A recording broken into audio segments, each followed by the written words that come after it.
ان اللہ وملائکتہ یصلون علی النبی یا ایھا الذین آمنوا صلوا علیہ وسلموا تسلیما اللہم صل علی سیدنا وشفیعنا وحبیبنا ومولانا محمد معدن الجود والکرم وعلی آلہ وبارک وسلم صلاۃ و سلام علیک یا رسول اللہ صلی اللہ تعالی علیہ وسلم لا الہ الا اللہ محمد الرسول اللہ صلی اللہ تعالی علیہ وسلم۔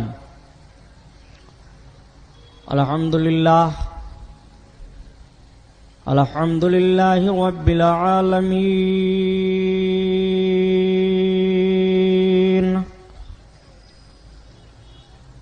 والصلاة والسلام على سید المرسلین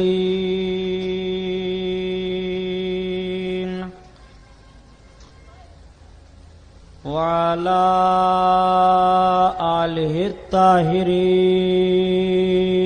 الطاہرین وصحابہ المطہرین وابنہ الغوث العظم الجیلانی محی الدین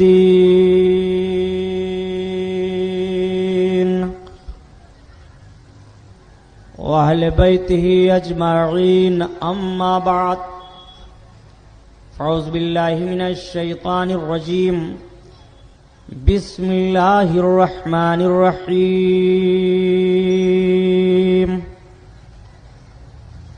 قال اللہ تعالی فی القرآن العظیم والفرقان الحمید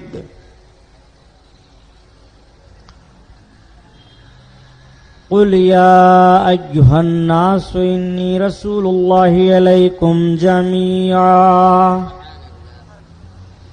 صدق اللہ البصیر القدیر وصدق رسولہ البشیر النذیر والحمد للہ رب العالمین۔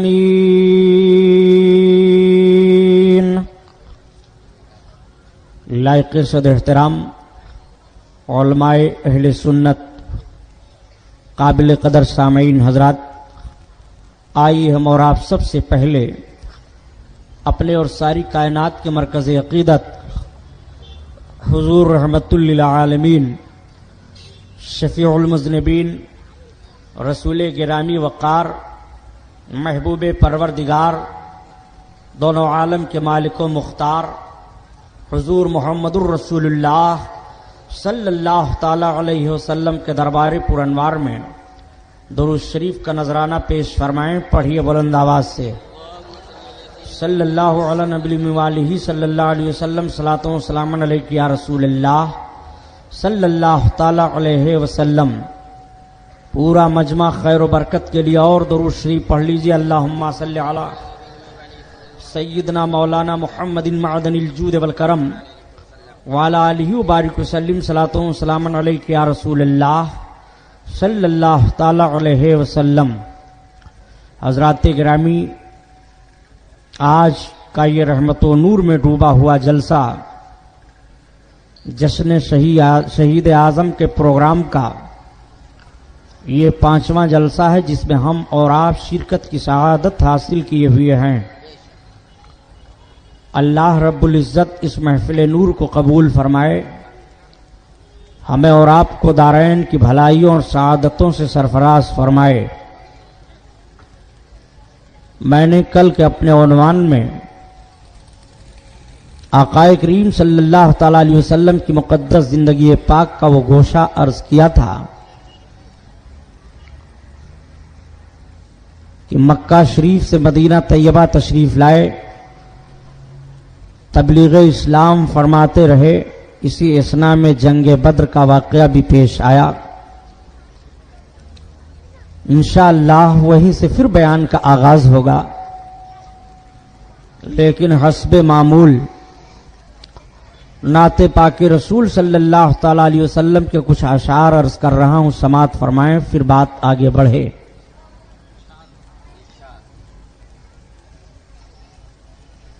طبیعت غم میں گھبرائے تو طیبہ یاد کر لینا، تو طیبہ یاد کر لینا۔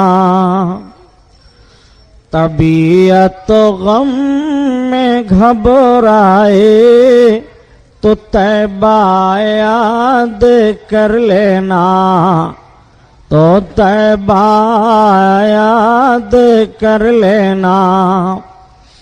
طبیعت غم میں گھبرائے تو طیبہ یاد کر لینا،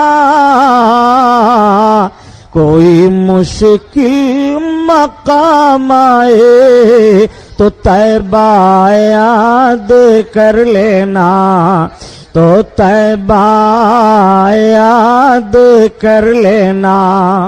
کوئی مشکل مقام آئے تو طیبہ یاد کر لینا، تو طیبہ یاد کر لینا۔ خزاں کے بعد جب ہریالی پھیلے سرخیاں پھوٹیں، خزاں کے بعد جب ہریالی پھیلے سرخیاں پھوٹیں، یا رسول اللہ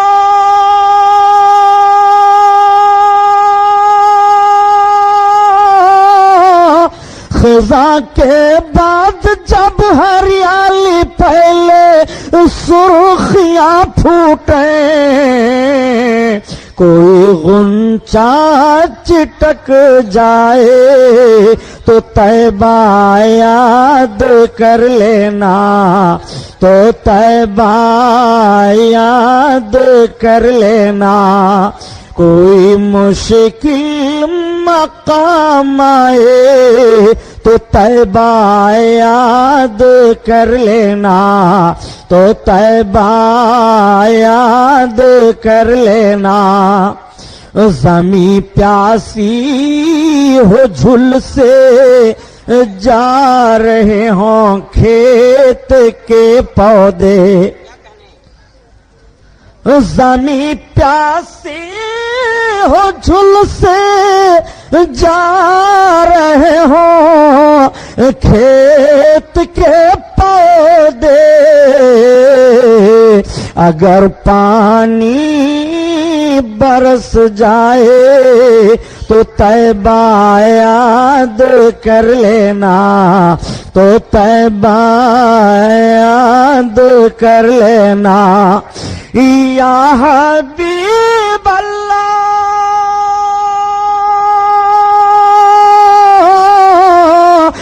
سوکھے دھانوں پہ ہمارے بھی کرم ہو جائے، سوکھے دھانوں پہ ہمارے بھی کرم ہو جائے، برس رحمت کی گھٹا بن کے تمہارے گیسو، تمہارے گیسو، برس رحمت کی گھٹا بن کے تمہارے گیسو، تمہارے گیسو۔ ہم سیاہ کاروں پہ رب تپش محشر میں، ہم سیاہ کاروں پہ رب تپش محشر میں، ہم سیاہ کاروں پہ رب تپش محشر میں، سایہ افغان ہو، سایہ افغان ہو تیرے پیارے کے پیارے گیسو، سایہ افغان ہو تیرے پیارے کے پیارے گیسو، سوکھے دانوں پہ ہمارے بھی کرم ہو جائے، ہمارے بھی کرم ہو جائے۔ صدقہ لینے نور کا ان کے گھر سے ہر گئی، صدقہ لینے نور کا ان کے گھر سے ہر گئی، صدقہ لینے نور کا ان کے گھر سے ہر گئی، ان کے گھر سے ہر گئی، حضرت آمنہ کی گود مصطفیٰ سے بھر گئی، حضرت آمنہ کی گود مصطفیٰ سے بھر گئی۔ تابناک تابناک ہے زمین و آسماں، تابناک تابناک ہے زمین و آسماں، تابناک تابناک ہے زمین و آسماں، ہے زمین و آسماں، مصطفیٰ کے نور سے کائنات بھر گئی، مصطفیٰ کے نور سے کائنات بھر گئی، کائنات بھر گئی۔ بو جہل بو بکر بصدق دل دیکھتے ہیں عین نور، بو بکر بصدق دل دیکھتے ہیں عین نور، بو بکر بصدق دل دیکھتے ہیں عین نور، دیکھتے ہیں عین نور، کج نگاہ بو جہل جانب بشر گئی، کج نگاہ بو جہل جانب بشر گئی، جانب بشر گئی۔ اور قبر میں ہوئی نصیب جب زیارت حبیب، قبر میں ہوئی نصیب، قبر میں ہوئی نصیب جب زیارت حبیب، جب زیارت حبیب، مرکز حیات پر زندگی ٹھہر گئی، مرکز حیات پر زندگی ٹھہر گئی۔ اور ایک لمحہ کے لیے آئی تھی انہیں بھی موت، ایک لمحہ کے لیے آئی تھی انہیں بھی موت، ایک لمحہ کے لیے، ایک لمحہ کے لیے آئی تھی انہیں بھی موت، آئی تھی انہیں بھی موت، پھر ہمیشہ کے لیے ان کی موت مر گئی، پھر ہمیشہ کے لیے ان کی موت مر گئی، ان کی موت مر گئی۔ صدقہ لینے نور کا ان کے گھر سے ہر گئی، حضرت آمنہ کی گود مصطفیٰ سے بھر گئی، بھر گئی۔ درود پاک اللہم صلی علی سیدنا مولانا محمد معدن الجود والکرم وعلی آلہ وبارک وسلم، صلاۃ و سلام علیک یا رسول اللہ صلی اللہ تعالی علیہ وسلم کی شان سے حسان بولے، فدائے حامل قرآن بولے، غلام موتی ایمان بولے، ان نکترس دقیقہ دان بولے، ادب کا مطلع تابان بولے، وَأَحْسَنُ مِنْكَ لَمْ تَرَقَّتُ عَيْنِي وَأَجْمَلُ مِنْكَ لَمْ تَلِدِ النِّسَاءُ خُلِقْتَ مُبَرَّعًا مِنْ كُلِّ عَيْبٍ كَأَنَّكَ قَدْ خُلِقْتَ كَمَا تَشَاءُ۔ ہزار بار بشویم دہنز مشک و گلاب، ہنوز نام تو گفتن کمال بیست۔ حضرات نبی کونین صلی اللہ تعالیٰ علیہ وسلم کی مقدس زندگی پاک کا حصہ مدینہ طیبہ کی سرزمین پر گزر رہا ہے۔ میرے آقا تبلیغ اسلام فرما رہے ہیں، اللہ کے رسول صلی اللہ تعالیٰ علیہ وسلم کی بارگاہ میں یہ کے بعد دیگرے لوگ حاضر ہو کر کے اسلام قبول فرما رہے ہیں۔ تلوار کے زور سے اسلام نہیں پھیلا ہے، بلکہ آؤ دیکھو مدینہ شریف کی آبادی مختلف قبیلوں پر تھی۔ مدینہ میں مختصر عیسائی بھی آباد تھے، مدینہ طیبہ میں یہودی بھی آباد تھے، مدینہ طیبہ میں انصار آباد تھے جو اسلام قبول کر چکے تھے اور اپنے خاندان میں وہ اسلام کی تبلیغ کر کے اور لوگوں کو ورغلا رہے تھے کہ اسلام قبول کرو۔ اسلام بڑھتا چلا جا رہا تھا، اسلام پھیلتا چلا جا رہا تھا۔ مدینہ طیبہ میں یہودی کیوں آباد ہوئے؟ ایک سوال میں آپ سے کرتا ہوں، کیا آپ نے اپنے ذہن و فکر میں کبھی اس سوال کو سوچ کر کے کسی سے پوچھا کہ آخر مدینہ طیبہ میں یہودیوں کی آبادی کیسے ہوئی تھی، عیسائی کیسے آباد ہو گئے تھے؟